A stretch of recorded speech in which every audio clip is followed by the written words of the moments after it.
Okay, y'all, so we are back at Let's Talk About It, where my computer crashed. Something crashed. I don't know what happened, but we are back. You are listening to the Wild and Wonderful Brenda White and my co-host, KKFI-FM's Funk Master, Barry K. Jackson. Okay, so we are back talking about it, and let's continue, Barry. So we were finishing up with that little MSNBC clip with Alex Wagner as they were laughing at Senator Ted Cruz. Yeah, and it gives you plenty to laugh about, you know. You should see him with a tinfoil hat on. They certainly need to have a tinfoil hat on, because I'm telling you, they are just absolutely crazy. I don't know how they can embarrass themselves with their children and, you know, their families. People see them doing this crazy shit. How do they do it, Barry? Well, the thing is, they know they got plenty of people out there that'll suck that stuff down and swallow. Yeah, I guess you're right about that, because you gotta have. All you gotta do is look on Facebook. Yeah, you gotta have a following. You're absolutely right about that. You know, which says something about them folks. That's you know, and what's so bad about it? I mean, I just have to ask people. I hate to say it. You ain't got a pot, you know what, and when to throw it out of, and you gonna support this? Yeah. What they gonna do for you? Go support it and love it and standing up, bragging and screaming about it. But you know, as you were saying, we've got some of the older Republicans. They are not Tea Partiers, and they are absolutely saying, you know, this is crazy. They're starting to kind of speak out. This is detrimental to the Republican Party's health. This is not going to happen. Why are we wasting this time?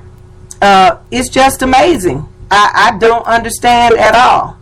Especially when it comes to that, you know, this threat of a government shutdown unless they get to defund Obamacare. Yeah, and okay, and this is absolutely ludicrous, because that is never going to happen. Barack Obama is not going to repeal the bill that the law that he's so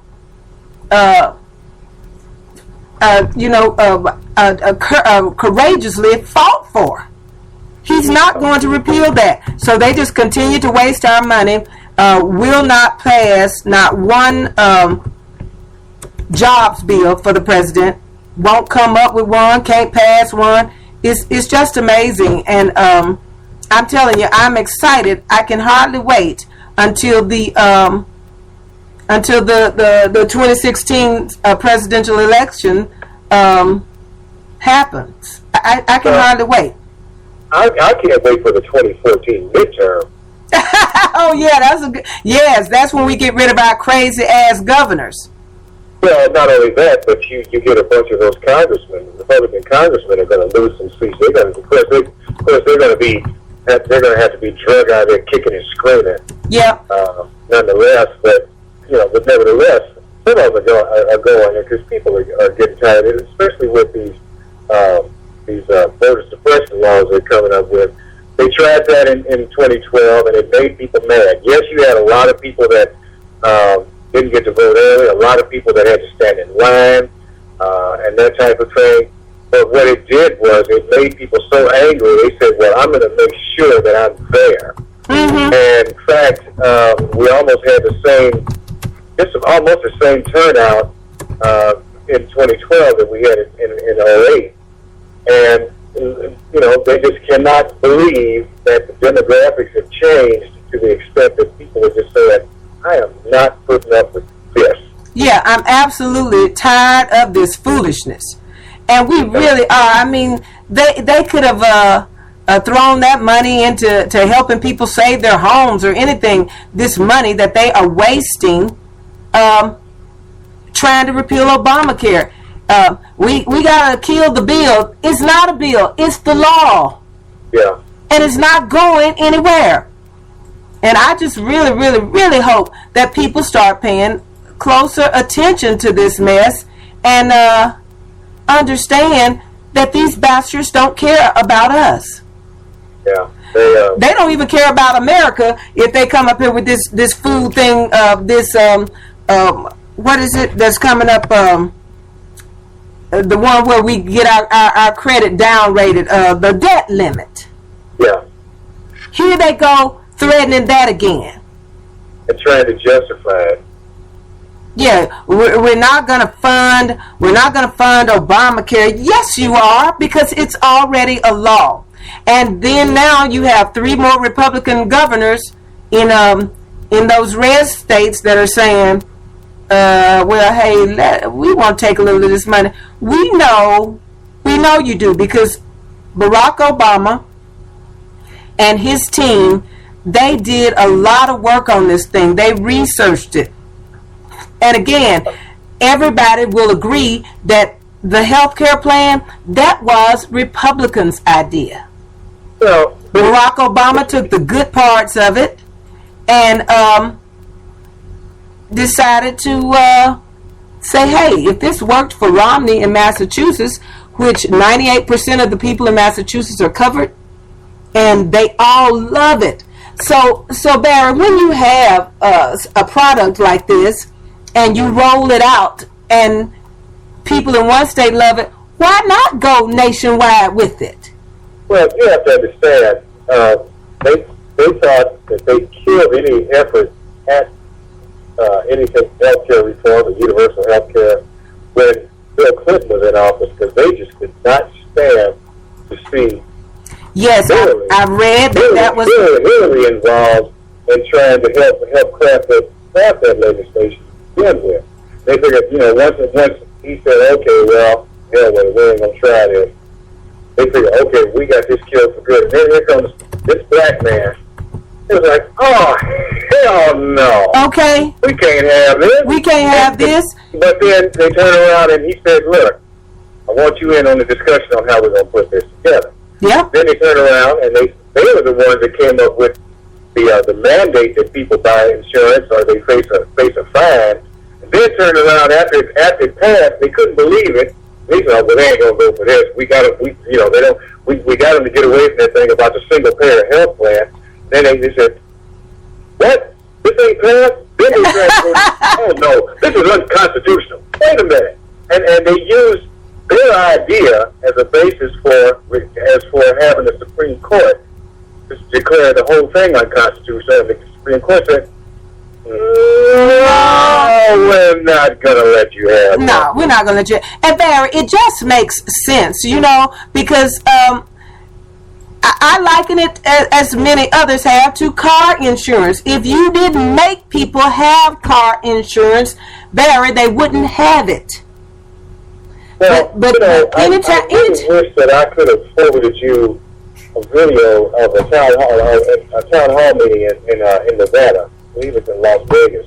Mm-hmm. It was a small business owner who came along and asked, let me be sure I've got this man's name right. Okay. GOP Representative Joe Heck.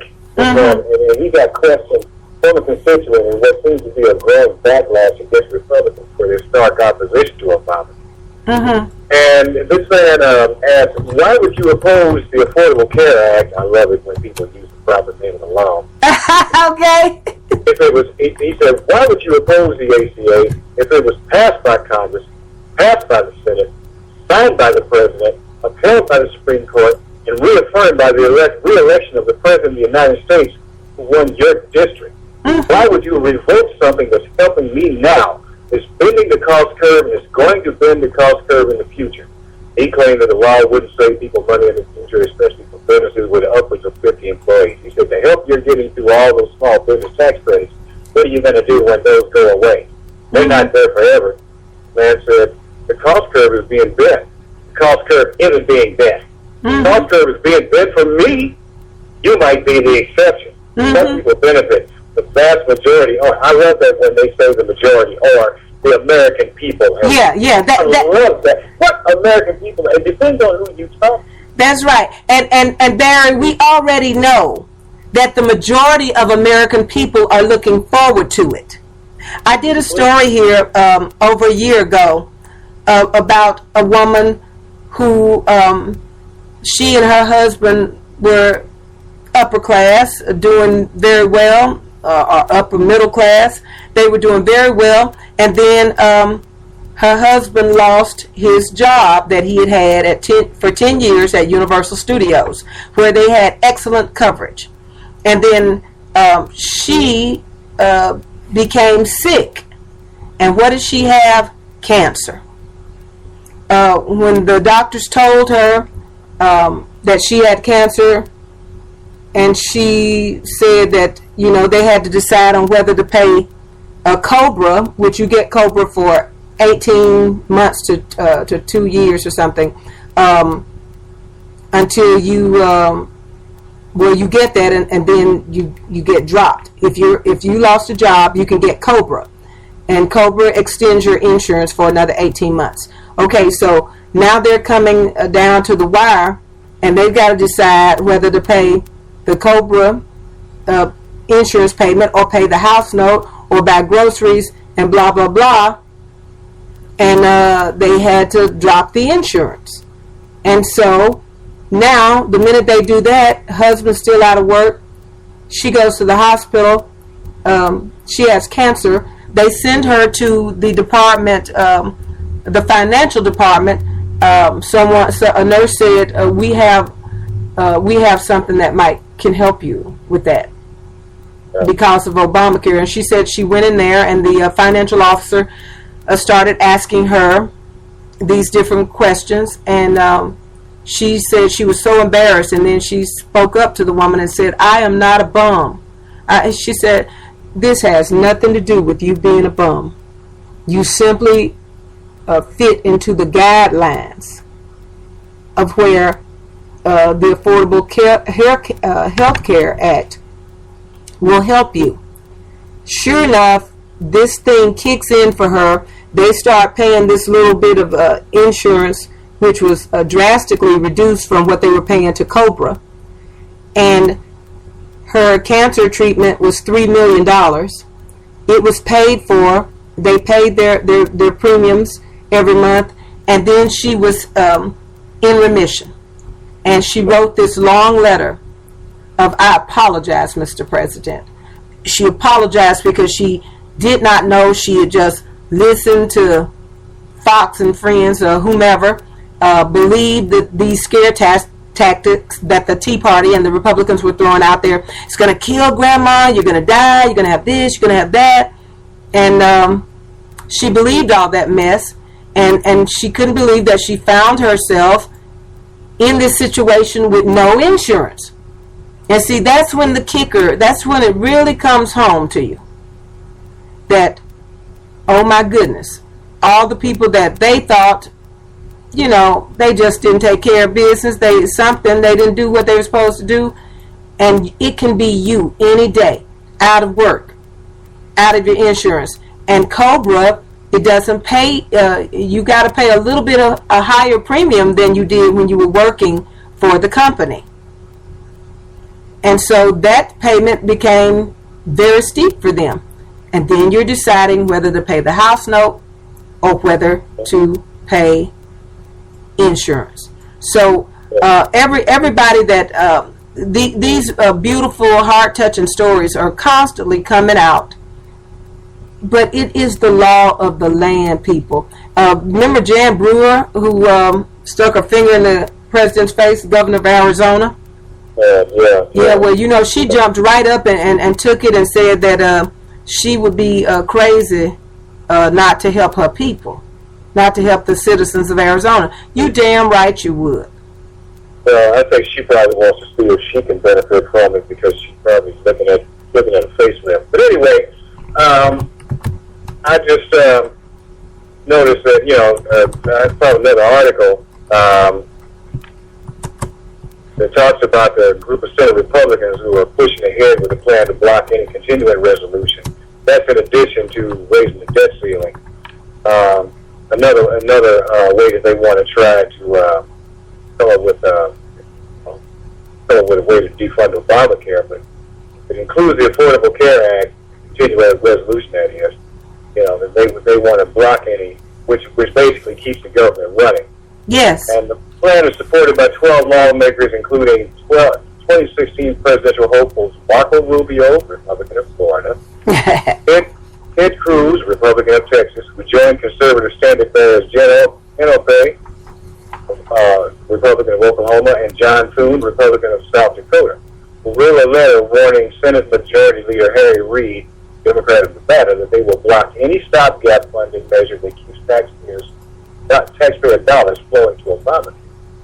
Earlier this month, President Barack Obama announced his administration would postpone enforcement of a provision that would penalize businesses with more than 40 employees who did not offer their employees health insurance. Mm-hmm. Now, Republicans have tried to use that as evidence that the Obama administration's landmark legislation isn't ready for prime time. So, the Obama administration's recent decision to delay Obamacare's employer mandate and eligibility verification for the individual changes is further proof the law is a failure that will inevitably hurt businesses, American families, and the economy, wrote Senator Mike Lee, Republican of Utah, who is spearheading the funding plan. I call on all Americans who oppose this unfair implementation of the President's health care law to join us in the effort to fund the government, but not Obama. If the President can't follow this law, then the American people shouldn't fund it. Now, Tea Party groups like Club for Growth, a political action committee that supports right-wing candidates, have applauded Reid's leadership and called on Minority Leader Mitch McConnell of Kentucky to adopt the plan. The request has put McConnell in an odd position as he faces a Tea Party opponent in a primary on one hand and Democratic challenger on the other. If Senator McConnell is committed to defunding Obamacare, then he should sign the lead letter and promise not to support a continuing resolution or any budget to fund Obamacare. The Club for Growth President Chris Chocolate. I'm sorry, you got a little low there, Barry. Read okay. that. Mm-hmm. It said, Senator McConnell, this is in quotations, Senator McConnell is committed to defunding Obamacare. Mm-hmm. He should sign the lead letter and promise not to support a continuing resolution or any budget that funds Obamacare, said Club for Growth President Chris Chocolate. Can we start calling him Count Chocula? Anyway, we are disappointed by rumors that Senate Republican leadership is pressuring senators not to sign Lee's letter or to remove their names. They should instead encourage others to sign on. Now, McConnell's office wouldn't comment on whether they supported the approach of possibly shutting down the government over the Affordable Care Act, but did reaffirm McConnell was committed to repealing the health care law. Some Republicans are opposed to the idea of threatening government shutdown over the health care bill, including Senator Richard Burr, Republican of North Carolina, who told reporters, "This is the dumbest idea I've ever." Some of these guys need to understand that if you shut down the federal government, you better have a certain reason to do it that is achievable, Burr said, end of quotation. Yeah. So, these folks want to get reelected. Yeah, they do, and they'll say and do anything, from that's why they're wishy-washy back and forth, and they'll say something crazy to make the base love them, and then they'll jump right back out the next day and apologize. They don't know what to do with themselves, Barry. And McConnell had quite an embarrassment a week or so ago when one of his top management team members said that he just had to hold his nose until this race was over, but he couldn't wait to get away from McConnell. So McConnell jumped up and snapped a picture with him, making himself look like he's holding his nose. It's okay. We're good. Yeah. It was so funny.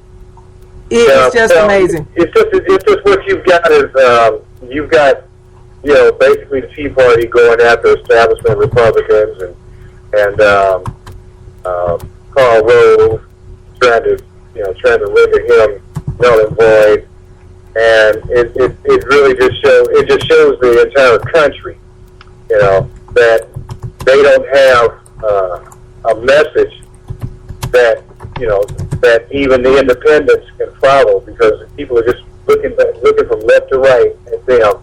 Okay, he said this.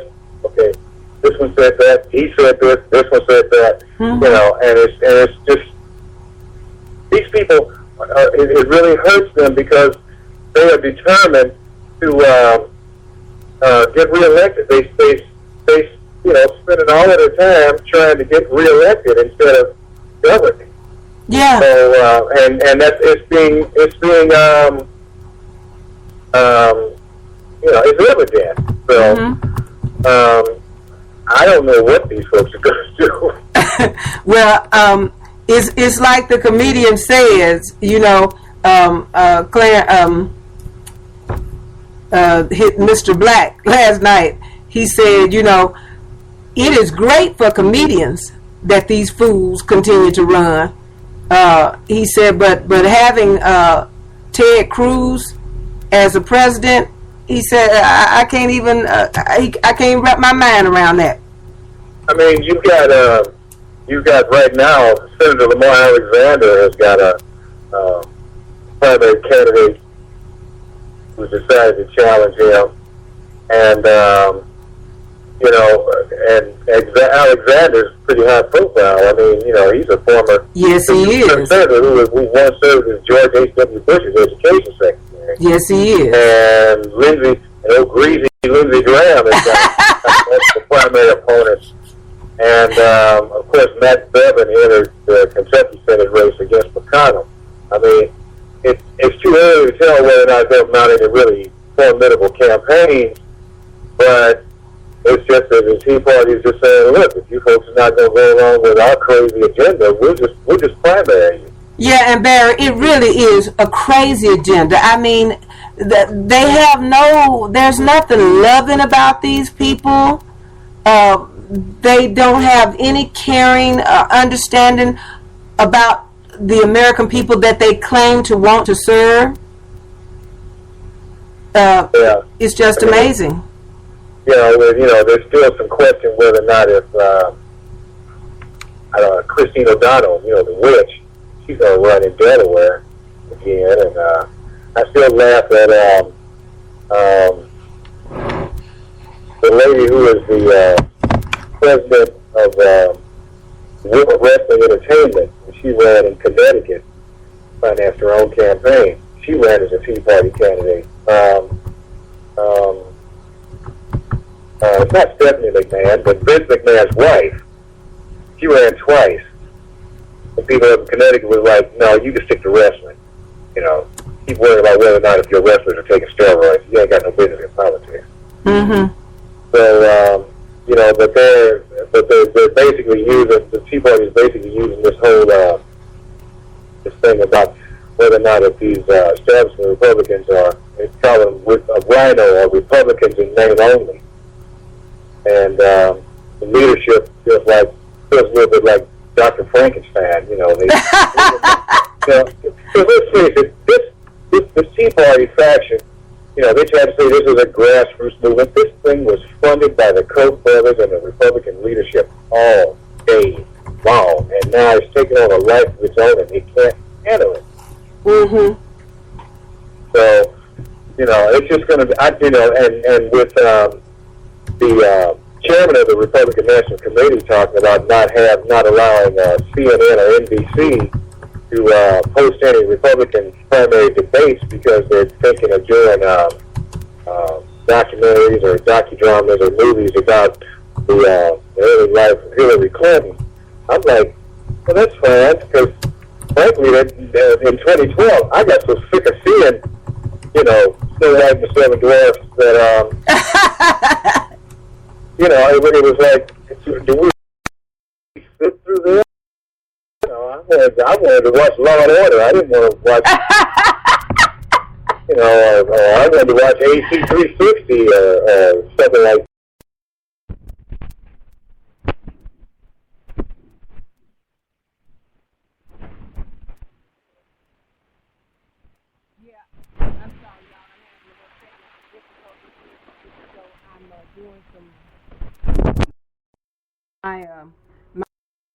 My crashed on me, and I had to come back in with my laptop.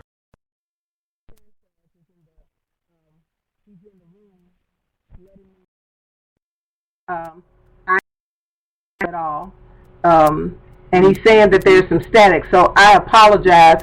I just wanted to get the show right back up to you. Let me ask you guys in the chat room: do you hear the static now? Somebody give me a quick yeah. But anyway, as Barry and I are getting ready to take a short break. We are going to come back and finish. 40 minutes left here on the show. We're going